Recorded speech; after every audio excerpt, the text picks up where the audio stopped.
សួស្តីបងប្អូនអើយដល់ខែដាំបន្លែជាដំបូងយើងត្រូវទិញកូនពូជទិញអីមកហើយដាក់ប្រុសខ្លួនឯងខ្លះយើងទៅ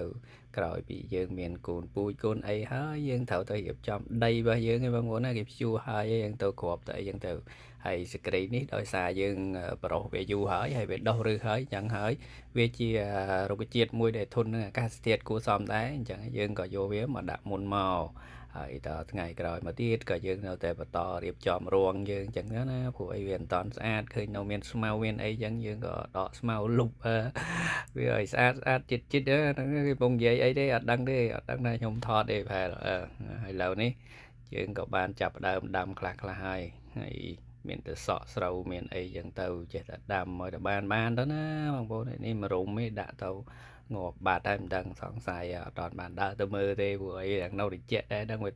ធន់បានដែរឬមួយក៏អត់ព្រោះអីខាងនោះគេអត់តាន់ដាំទេបងប្អូនសិតតែបងប្អូនបែកខាងកើតមានមកដាំម្ដុំហ្នឹងដែរឬថា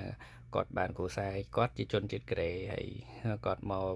អ្នកប្រមូលអីចាយប្រមូលអីនៅកន្លែងរោងចក្រហ្នឹងអញ្ចឹងណាព្រោះអីតកែឲ្យមកបែកខាងនោះទៅឲ្យគាត់ដាំដែរហើយមកនេះសិតតែពលករបរទេសអ្នកដាំបងប្អូនមានខ្មែរនេះម្នាក់2រងដូចខ្ញុំអីនេះ2រងបងនោះគាត់2រងដែរហើយម្នាក់ទៀតគេយកតែ1រងទេ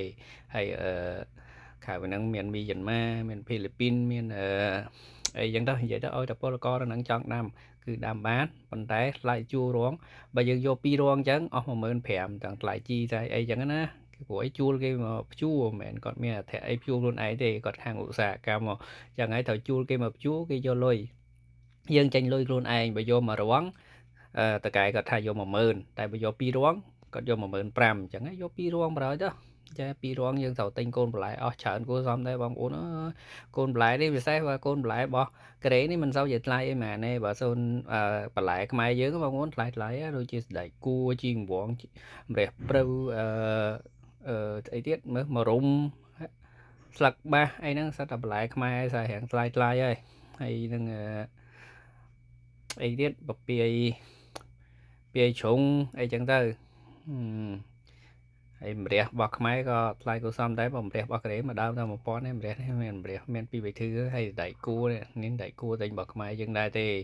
ហើយបងមិញនោះគាត់វត្តអាលឹក2រងបងប្អូនហើយគាត់ចង់ដាំអាលឹកគាត់ថាដាំអាលឹក2រងមើលសិតតែទិញអាថ្លៃមួយដើមទៀតណាអាលឹកលឿងមួយដើម2000ណាអាលឹកលឿងហើយហ្នឹងអាមួយដើម1000ក៏មានអាពីរដើម1000ក៏មានដែរតាមប្រភេទពូជវាអញ្ចឹងទៅមានអាមួយដើម500ទៀតម្ដើម500វ៉ុនមួយដើម1000មួយដើម2000ប៉ុន្តែគាត់ដាំភាគច្រើនគឺមួយដើម2000យ៉ាងច្រើនគាត់ថាចង់បានសាច់លឿងហ្នឹងហើយ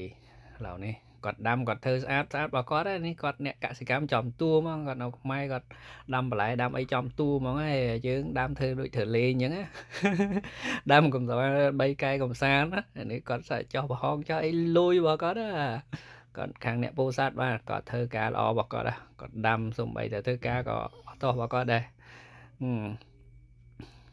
ឃើញទេគាត់ធ្វើមកស្អាតអត់ដូចកន្លែងខ្ញុំឯងដាំដូចធ្វើលេងដាំកំសាន្តអារម្មណ៍ប៉ុន្តែបានហូបពិតអត់ចាំមើលដឹងហើយនេះកន្លែងគាត់ផ្សេងរបស់ខ្ញុំឯងដាំហើយនេះដូចធ្វើលេងអញ្ចឹងអ្នកឃើញទេខ្ញុំដាក់2ជួរបើគាត់អាឡឹកគាត់ដាក់តែ1ជួរនេះមានជីមវងអីចឹងទៅមានម្រះព្រៅមានអីចឹងទៅបន្លែខ្មែរ